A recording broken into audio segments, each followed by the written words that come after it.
complicated debates about which particular way of devolving, whether it's police or fire and other things. But we've really focused down on the economic lens for reform, and that's what we're using to inform our recommendations. So what are the reforms that will be able to achieve that?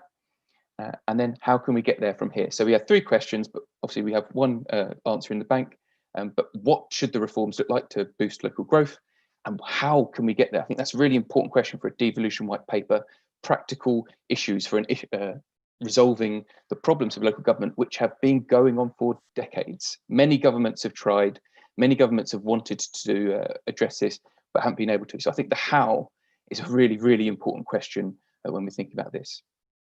Where are we starting from? Well, local government is a bit of a patchwork quilt. You can see all the places in orange are the 2-tier areas, kind of untouched from 1974 reforms, but you've got the greens, which are the unitary areas, and you've got the bits of blue, which are kind of, a lot of them are old Met counties, but are now metro mayoral areas. You've got London, you've got a 3-tier area in Cambridgeshire, and then you've got Cornwall, which has kind of got a Devo deal, but hasn't got a metro mayor. But all of these different structures also have different systems of governance, whether it's elections by thirds, elections every other year, having a mayor, whether there's just a huge amount of variety. That also means that once it's broken down, different bits of local government don't just have different structures and different electoral systems. They also speak for different areas. Suburbs very much speak with a different voice to inner city unitaries, and that's what economic geography is exacerbated by the differences in structures and the current structure of local government.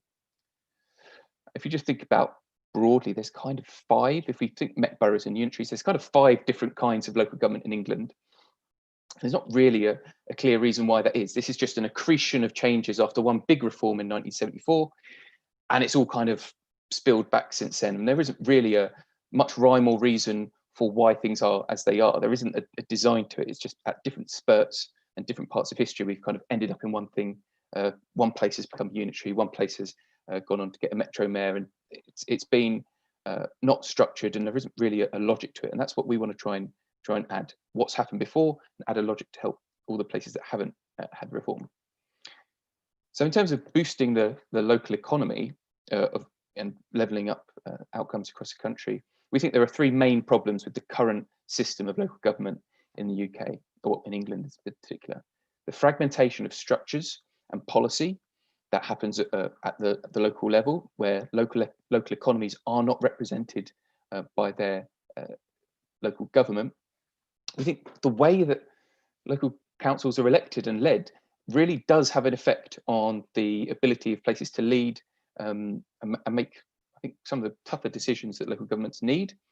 And then there is a question which isn't really up to local government, but the lack of powers and autonomy of local government in England compared to the other developed countries, but also, just look across the country, think about Scotland, Wales. There's significant devolution has happened in terms of tax and other things, but it's not the current situation in England.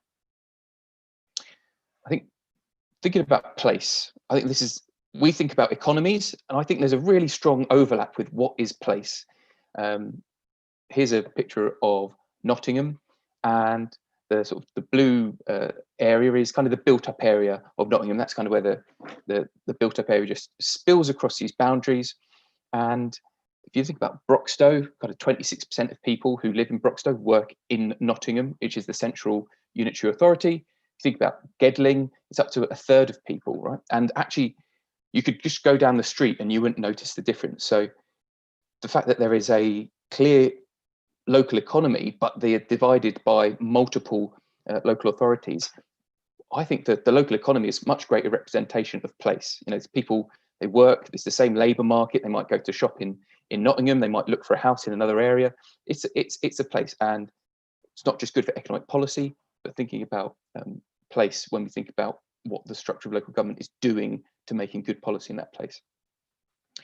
And the horizontal fragmentation across that single local economy is really serious. There's, you could cross the boundary without knowing it, but they are completely independent when it comes to if you're a councillor, if your political career, it can live and die in Gedling and not have anything to do with Nottingham. The finances of Gedling Council can be completely separate from Nottingham. And those institutional differences, those electoral differences, do mean that you're going to have real issues between thinking at the scale of the city, because your incentives to win an election, or your incentives to pay for something, or for policy to happen, are really decided by the boundary, what end of the street the boundary to Nottingham goes.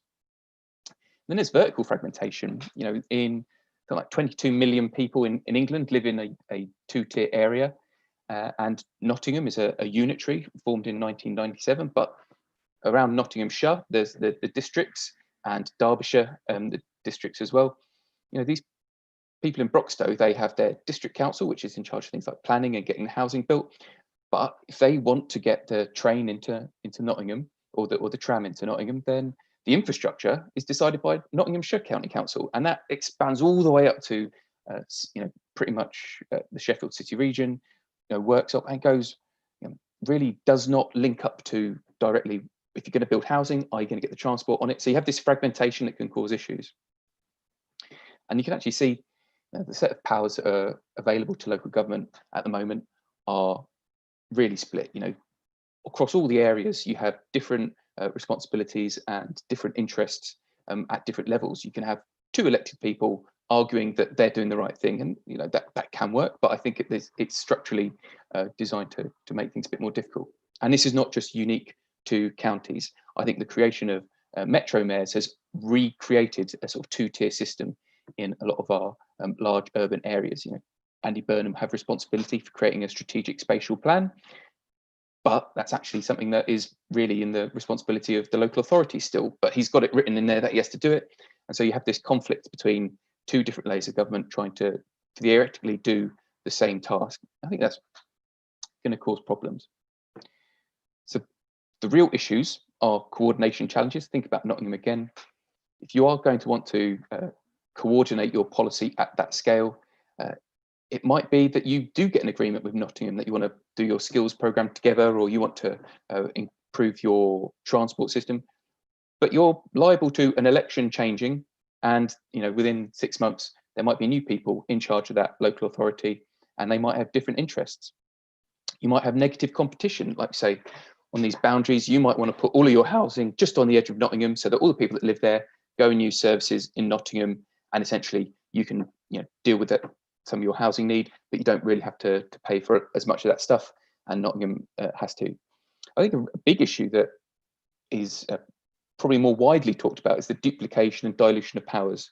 The County Councils Network has come out with a report saying that if we got rid of a load of these district councils, as they would say, you could really save significant amount of money in terms of having 9 councils in Nottinghamshire to represent 1.2 million people. It's about the same size as Birmingham, which has 1 council. These do have costs, and there are savings to be made. But I think more importantly, having these small councils does have an impact on the ability to use the powers that they do have. I think about big investments happening in small places. District councils in Northumberland, before it became a unitary, essentially they wanted to put a big wind farm in there, and they had 1 planning officer, and they had to, the company that was putting the wind farm in essentially paid for the district to create a planning officer, which is a funny way of having sort of a public oversight of the process. So being able to use the powers that are actually there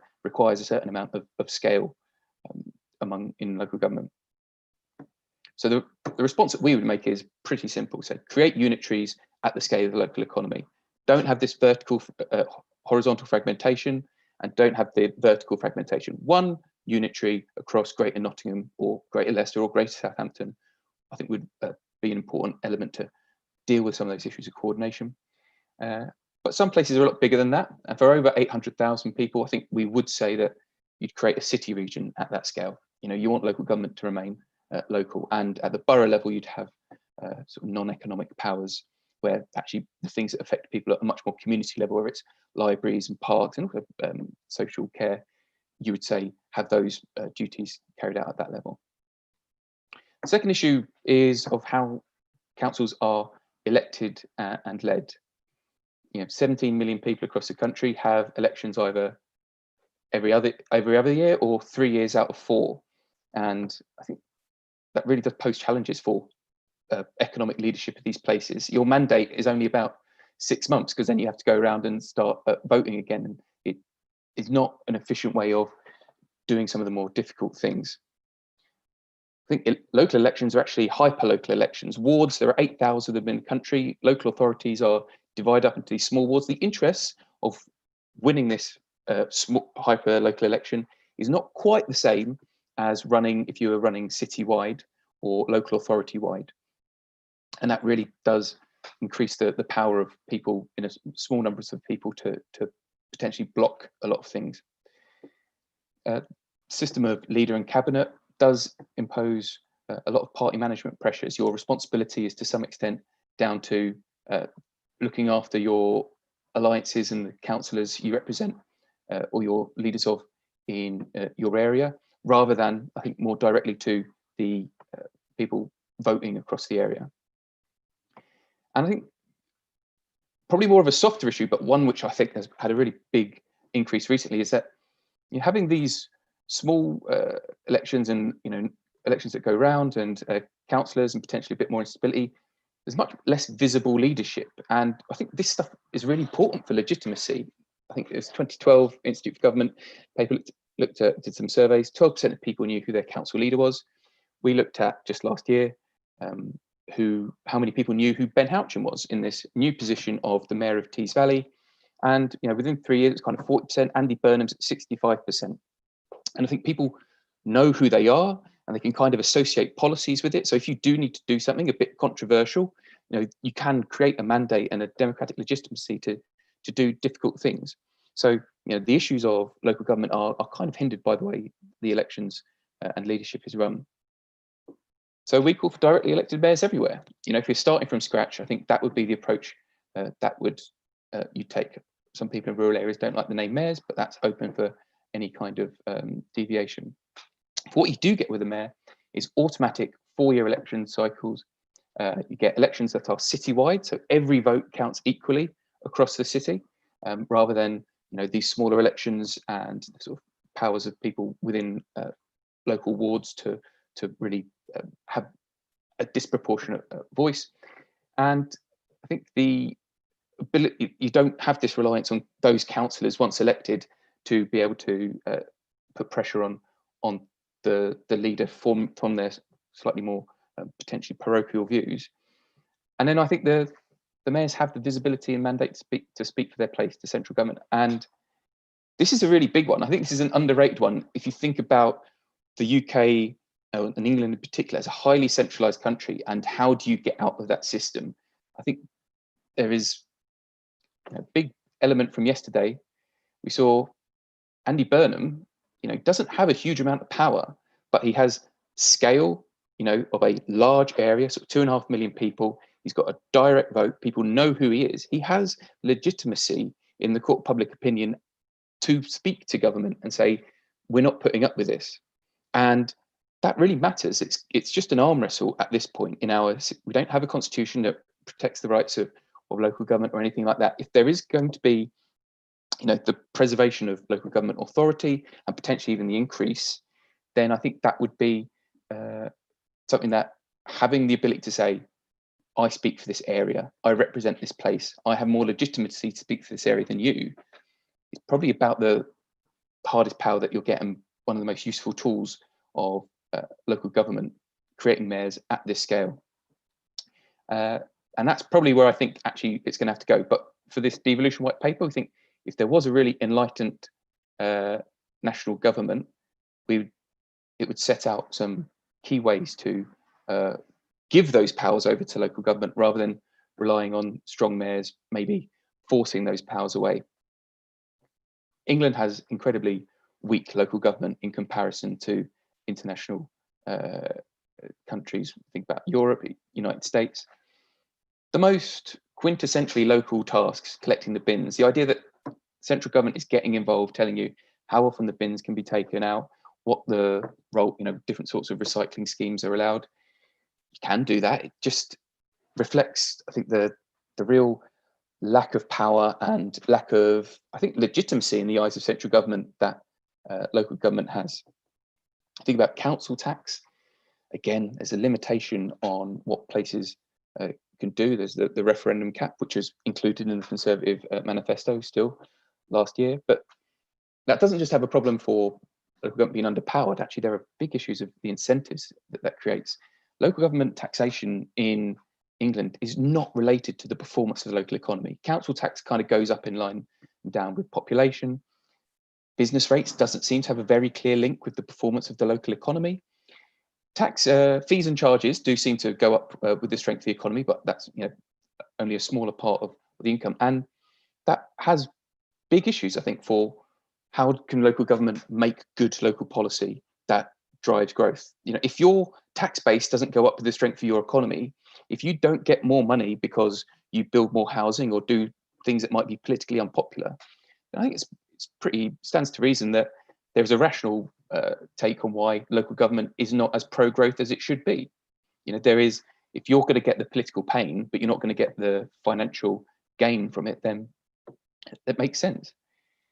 If you think about the pressures put on being able to use money, the financial flexibility that local government has incredibly limited. Parking money has to be spent on transport. The money available from central government is so limited and so unresponsive to what local authorities need. There's huge amounts of money available for capital, but large parts of the country do not need capital investment. They need revenue spending, but they do not have the options to use that money as they see fit to spend it either on local services, whereas actually in richer places, that's actually where capital is a lot more needed. And then it's just a lack of powers.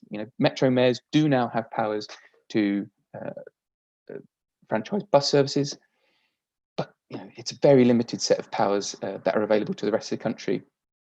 So we would say, to deal with some of this, government must set a new deal for local government. Really take advantage. If local government is going to reform, get that scale, improve the coordination, and get that leadership, then should give those powers that are going to really make use of these institutions that operate at the scale of local economy. So we say, level up all local government to London powers, including taking on the roles of the local enterprise partnerships. Create a Sewell Convention for England. In Scotland, in Wales, Westminster cannot get involved in devolved activities without the express permission of those parliaments. It's a convention, it's proven we can do it in the UK. It wouldn't be on the same scale, but for specific protected policy areas, say housing, transport, adult skills, and over local taxation, council tax, business rates, we think that should be protected. Those are the duties of local government. And if you want to change that, say 2/3 of reform local government would be required to make any changes to that system. And to improve the incentives for using those powers more effectively, I think we would say central government should push even further than it is at the moment to get local government to be self-funding within the system. There'd be redistribution across the system decided by local government, but the system itself would be separate, and it wouldn't be able for government to come in and say, we'll give you this money for that or not. If there's going to be extra money for a place, then you'd probably do something like the Barnett formula so that all places also get that. Changes to local government require changes to central government as well. If we're going to level up local government, we need to level down MHCLG, BEIS and DFT in particular. Those duties are largely about local economic performance, so should be taken in where appropriate and shrunk. And we'd say MHCLG should probably be shrunk to an England office and have a different focus, which is very much a voice of mayors in central government and act as the sort of coordinator between central and local government. You'll hear people talk about why now. Well, the last reform was 1974. 1975 was the referendum on joining the EU. So it's been a very long time since we've had a way of doing this. And the issues of levelling up have definitely gotten worse over that time. It's not the only reason, but we tried a lot of things. We've done a huge amount of policy thinking about how we can level up the economy, and hasn't really worked. I think the time to think about what the institutional interventions we can make is really overdue. And those reforms from 1974 have fallen away, and there's this, as I say, patchwork quilt that really makes it difficult for central government to deal with local government effectively. It feels like some places are treated as favourites and others are sort of left behind. So a reform now to get everywhere up to speed, so that we're not holding back on helping Manchester or Leeds or Birmingham go even further because there are other parts of the country that haven't had anything yet. It's really important to get that through. In terms of the how, I think we should really think about some of the lessons of reform. We're just going to go back 10 years on this. Creation of local enterprise partnerships. Difficult to say it's been a success. There's almost been a government did it, said, you go off, create whatever you want, whatever structure, whatever geography, and it's a mess. But that pure bottom-up approach has not worked. And the government has been trying to deal with that ever since. There's been the electe review, and it's trying to force elects to come into line. There have been city deals, and there's been the proposals to on the Northern Powerhouse. But what we can see is that election of metro mayors has probably been, or the creation of metro mayors has been very successful, at least in terms of, is it something that government wants to support even further and go for, and give more powers to? Think about transforming cities fund, think about housing first. New powers are going to, so they're happy with mayors, but the process of agreeing to devolution deals has been a bit of a problem. It took so long. The time wasted with One Yorkshire, where government did not provide the clarity that this is what we need. We need a functional economic area with a mayor. Those are the clear rules. You come forward with your proposal that can meet that. So government, when it's been bottom up, it's been an issue, but when government hasn't been clear enough on what it wants on top down and rules, that's been a problem. I'd probably put in here as well, Bournemouth is a good example for reform. They essentially turned three councils into one quite complex piece of local government reform, and it happened within kind of 18 months. The only real issues were the local MP that didn't want it to happen, and that's come into effect. So in terms of reform, it's very much doable. It's not an impossible task. So taking on those lessons, we say, if government is going to make it happen, just be really clear to local government. Don't let local government, not have absolute clarity on what this process is. It's really important. Just like getting a trade deal with the US might be important, getting local government into a state where central government feels confident devolving more and trusting local government more, just has to be set out right at the start. Everywhere will reform, and it will reform by 2022. There will be no more two-tier structures, and there'll be mayors everywhere. Just provide absolute clarity on that. Do not let people drift. And then within that, once you've set those outcomes, just set the outline rules for what places can come forward with, so that they are not bringing forward proposals that will be rejected. So local government should match local economies. Set a bar of 70% of people who live in an area also work there, just so that the decisions about housing and transport are made by people across the area that use that, and it's not divided by borders on the edge of places like Nottingham or whatever. And then I think we do need some population limits.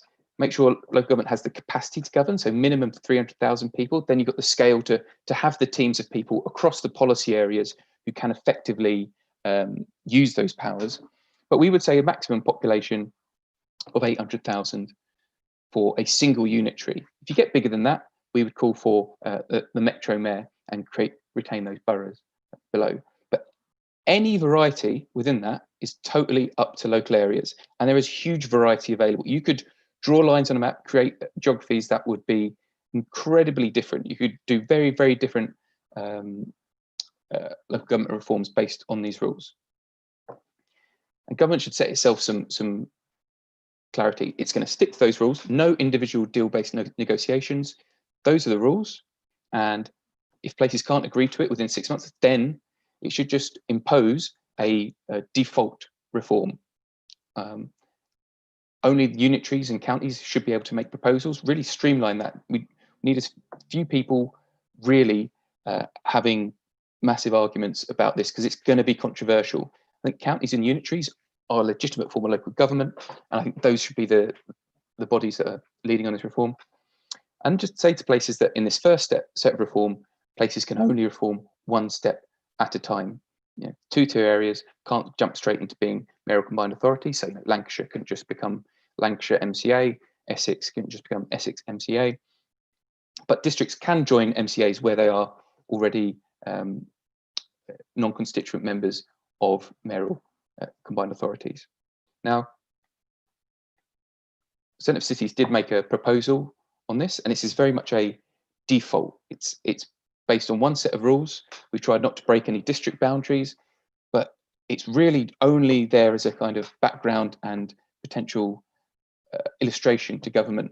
But I think it makes clear that it's going to be controversial. Just even tweeting out about this got a lot of people very angry. And you know, the point is, if government has set these rules, it should set out what it would be willing to accept. And if it's going to set a time frame, then it should set out exactly what the change is going to be if the reform doesn't happen within that time frame. So places have the ability to respond. But it's up to places. If North Yorkshire wants to do different boundaries, if Tees Valley wants to expand, then that's all fine. That's all possible. But there has to be clarity that open-ended reform just in many cases will lead to no reform. I don't see a situation in which East Riding of Hull and Hull are going to come together if you don't compel it. But it's absolutely crucial for Hull to improve its economic performance. And we can't just allow the desire of local authority leaders in certain places to ignore the true nature of the local economy because they don't want to be potentially bound with a place where there's going to be higher costs and it's going to potentially have to put their council tax up. It's too important for that. We can't allow those kinds of objections to get in the way. But I thought I'd stop there, and hopefully that's not gone on over time. So I thought I'd leave it there, and if anyone's got any questions, it'd be great to talk through. I'm sure there's plenty of controversial or slightly poorly explained bits there, so happy to talk. Brilliant. Well, firstly, thank you, Simon. That was absolutely fantastic. It was a really interesting and in-depth talk. What I propose we do is if we move to questions from the chat, first of all, and if Jonathan Flowers, did you want to pose a question? Hi, I've put a few things in the chat actually. I don't know where, but I'll pick up on the first thing since you're starting at the top. Good morning, everybody. I'm kind of 95% agreeing with what you've just said there. So this is at the level of quibble, right? And my quibble is to object to a patchwork quilt, because I think that if we actually are localist, then we will see different things happening in different places. If we do allow local creativity, that will extend to systems of governance and so on as well. So I would expect different places to solve problems that are right for them in the way that's right for them. So it's just, if we see a patchwork quilt as a sign of failure, that's a recipe for absolute centralism, because an imposed solution that needs to look exactly the same everywhere is basically centralism by another name, I would suggest. While I've got the floor, I might also ask you about, I mean, you've defined this in terms of the economy, but an incredibly important dynamic around the role of local authorities is the whole health and social care dimension. Which doesn't necessarily fit within economic geography at all. And I wonder what your thoughts are about how that gets assimilated in your model, which, as I say, I 95% agree with, and it's been an incredibly useful provocation. So thank you. Cheers, Jonathan. Yeah, I would say I think it's a difficult one. I think you have to centralize locally and create some uniformity within the current way that the English state works to get these powers. There is just an issue of you have to play what central government wants, and maybe you could diverge later on. But I mean, we hope that there'll be a deal and they'll say, here, all these powers on offer, and if you could just reform like this, then that would be great. I would say my suspicion is the powers on offer will be almost zero, and the reform, actually, it's almost a meta example of the coordination problem that I think holds back a lot of local economies. Is I don't see how it's not obvious to local government that yes, you've been borne the brunt of massive cuts. Yes, over the last 40 years or so, power has just seeped away.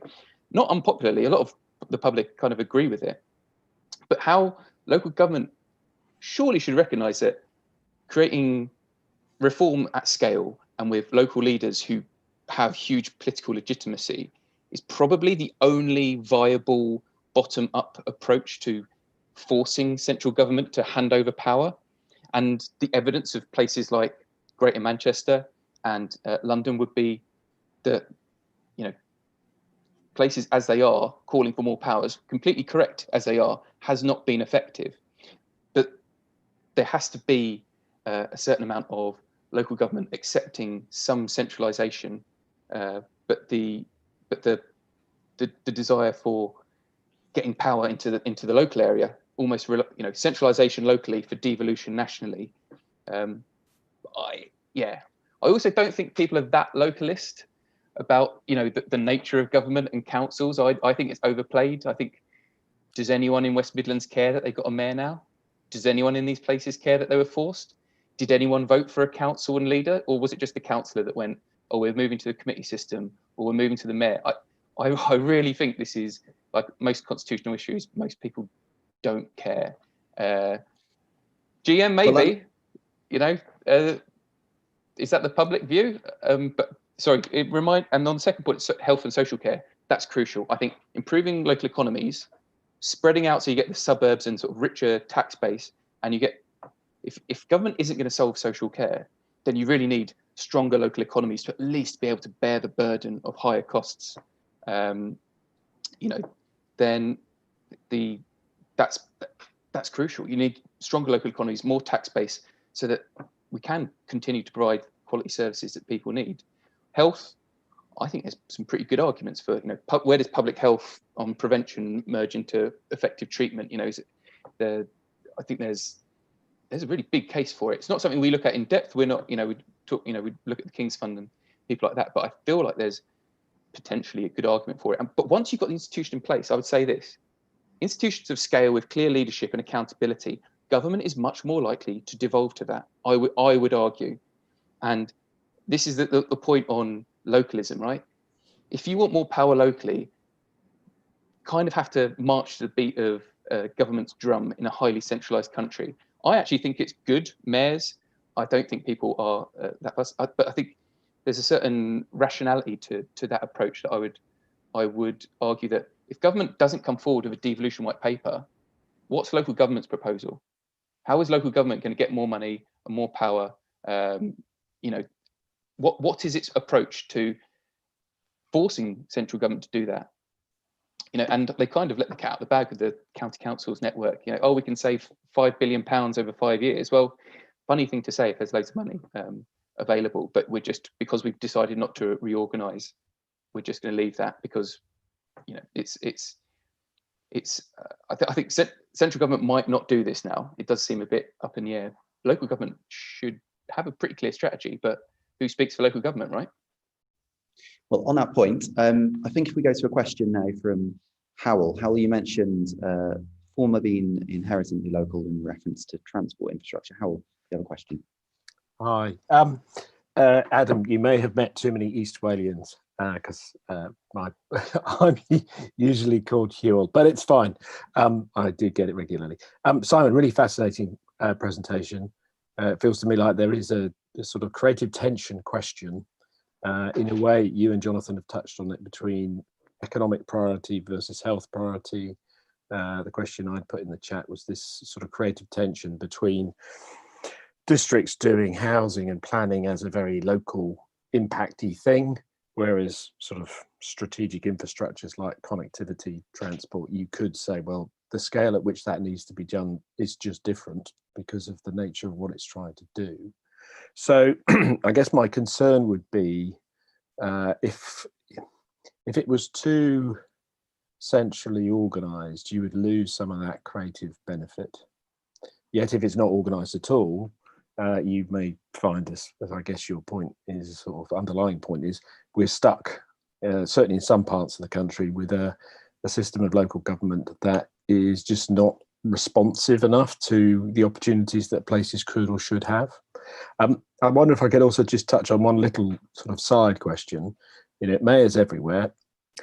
What can we learn from Cornwall that has a lot of the things you're describing places should have, but they don't have a mayor? I have no idea who the leader of Cornwall is or who speaks for Cornwall, but you get a sense that they do.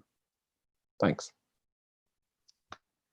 Yeah, on the Cornwall one, I think they had a sort of local government reform programme kind of end of the last Labour government, and I think they went from they unitarised, so they sort of went part of the way, and then they had sort of moved into this negotiation about advanced powers. I think they should have a mayor, but they actively didn't want one. Yes. So can we learn something about what that means? Would be, I guess, something I think it means somebody on this call is looking at.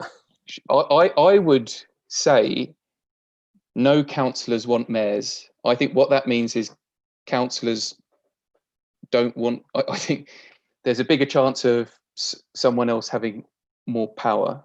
I would probably be as crude as that. I know some places have very legitimate arguments on it, but I would say no. I mean, 1974, no one wanted those reforms at the time. Every reform is opposed by councillors where there's going to be a reduction in councillors. There is definitely a pattern, and I would probably say that's the main one. There's a reduction. Can I add to your pattern, if it's not too outrageous? Devolutionary settlements that seem to have any legs over time in Britain generally come from a Labour government, not from a Conservative one. And I wonder whether we're stuck at the point we're at, because the next step to devolve properly to England, and you and I might not quite agree, but I think we both agree there needs to be a proper devolution to England, is mostly a conservative to conservative conversation, which maybe they don't want to have. Yeah, no, I talking to people in local government, the kind of stitch ups that are going on in turning unitarisation and the boundaries is it's the county council network, but they're weirdly not actually that interested in counties. If you think about, we care about Nottinghamshire, but we don't want Nottingham back. It's the historic county of Nottinghamshire, except obviously the place it's named after. But there are challenges, and it does seem to be getting caught up in local political opposition, and that's so short term, and I understand why.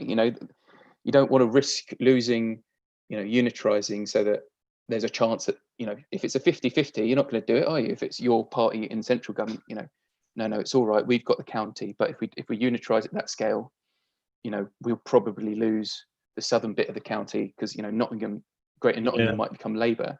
And I think that's really, having the economic lens should hopefully blast through that. And if the government is serious about levelling up, it should be pretty confident. I mean, the 2019 election was pretty good in a lot of these places. Sure, it's gone back a lot now, but a more competitive local government would definitely change the sort of brand of national conservatives, and we could see it. I mean, Jake Berry, who was the last minister for the Northern Powerhouse, they've got this, was it Northern Research Group, 40 MPs, and while central government is trying to say, Andy Burnham's just playing politics, he's got these Northern MPs are kind of on side, right? There is, there is a Northern politics, and actually, I don't think it's the Shire Tories. It's the urban Tories in these places who, everything is dynamic. If the reforms happened at that scale, I think the Tory party would change, but it would be, I don't think it'd be out of luck. Maybe Tory candidates in these big cities would run a slightly different campaign to those in southern, running to be the mayor of Surrey. And I think there's an important argument in there, which is that sense of purposefulness for our place. I think we ought to be able to allow different communities or collections of communities to choose whether it's primarily economic or primarily citizenry or primarily health and social care, or however they're dynamic. But the purposefulness, you'd have thought, would be a really sort of engaging reason for saying, let's have this focal point person. Yeah, and you could totally do that. I think once you have that structure in place and you have the mayor, if a local area wants to, if the mayor wants to say, right, I'm going to recreate kind of districts and do, I would advise against it. But you could essentially power up town councils or parish councils, and you could do that. I'm not sure that would be a good idea, but if the mayor is in charge, then that's what they would do. But we need to get to a situation where the local area has those powers within its area. I think the route to that is having a mayor who has power and scale to kind of, and having a nationwide system where central government can go, right, this is local government. It's all much more homogeneous. There might be some differences, but broadly everywhere's got a rich bit and a poor bit, and it's kind of, they've got to deal with much more similar issues.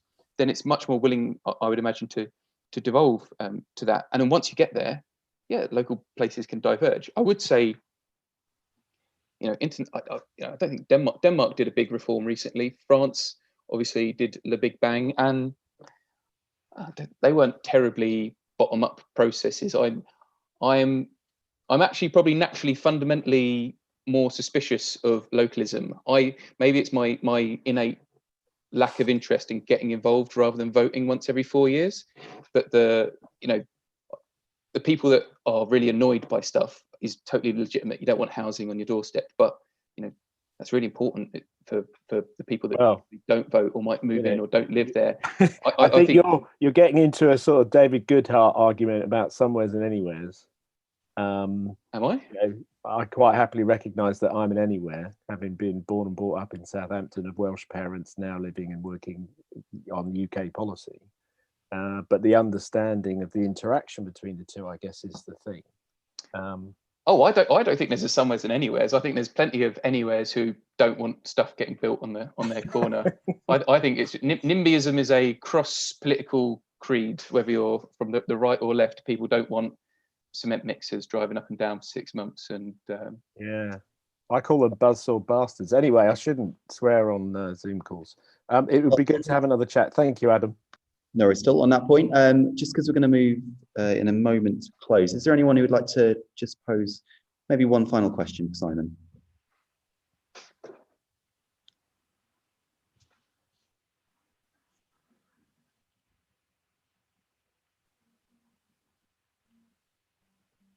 Anyone at all?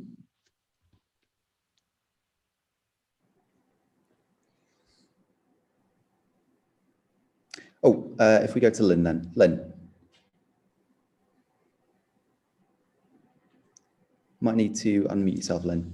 I was having problems unmuting myself. I put in chat, I'm one of the very few people who had a vote on devolution in the whole country. So we had a referendum 2004, the whole of the Northeast. I'm from Sunderland. Sunderland and Newcastle couldn't get on when we were Tyne and Wear. So I'm going to say the idea of calling it Tyneside really didn't go down well in my area. So it's a bit like Manchester and Liverpool. If you combined Newcastle and Sunderland to a smaller scale, but there's no way the two are going to actually get on. And I think that was probably reflected in the referendum that took place, where 78% of people said they didn't want to take part. We then had a cooperation of authorities in recent years, and the North of Tyne broke away from that to get a settlement from government. I'm not sure whether Newcastle's part of that, but I think it probably is. But it is. It was Gateshead that broke away from the combined the devolution deal, right? Yeah, because Paul Watson was leader of that combined authority. Then Simon Hennig was. But it was a cooperative. It was cooperating. But I think actually getting authorities to work together where you actually have that scale of distrust is almost impossible. Would I like a regional mayor from Newcastle? No. Has anybody heard of Sunderland? And the answer is probably a lot of the audience here have never heard of Sunderland, have heard of Newcastle, know about Newcastle, but very few people know about Sunderland in comparison. Yeah, and we're bigger. That's fair, but I mean, loads of places will say that, people in Bath are in with the west of England, so they call it West of England rather than, in Greater Bristol. I would say on referendums as well, constitutional issues of referendums, people's gut instinct is no, no, no, no. Don't want any more politicians. Don't want new innovations. Don't change anything. Whilst the merits of them might be different, I think that the history of anyone proposing innovations of constitutional or sort of local council design is pretty unsuccessful, unless there's, kind of recreating something that was already there. I think London had a referendum that was successful, but Bristol was the only place that went for a mayor in 2012. See, No to AV was a glorious success, and the same with the North East referendum. There's the current structures we have weren't born by referendums and people coming in. It's a block to thinking about what we do. In other countries around the world, there weren't referendums in Scotland and Wales when they moved to a unitary system, lock, stock and barrel in 97. They'll probably go to, and they're looking to reform that now, and they're not really talking about referendums. It's, there's loads of stuff we don't have referendums on. We don't have referendums on, changing of health services or schools. There's a long, going back to Civil War, there's been a long tradition of animosity between Sunderland and Newcastle. I mean, it goes back that far, where we took different sides. We were the parliamentarians, they were the evil ones, and it does go back that far. So Sunderland has a historic link to County Durham. Newcastle has a historical tradition to Northumberland, and maybe instead of actually trying to sort of lump the whole of the North East together, which I reckon would be catastrophic, I think it needs to be much more local, and it needs to be much more by agreement.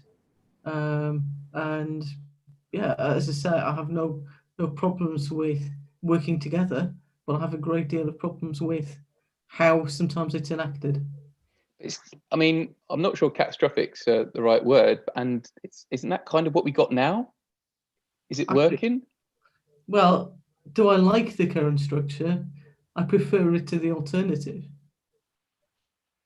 Well, on that note, we might stop it there and leave that as a question to pose for everyone. So I want to just thank Simon again enormously on behalf of everyone for the talk today. I thought it was enormously insightful and interesting. So thank you, Simon, from everyone here. Thanks very much, we'll take a very short break, and if we reconvene just after 11, we'll head into Peter Sloman's talk on the British Liberals and the politics of place. But thank you again, Simon. Thanks, everyone.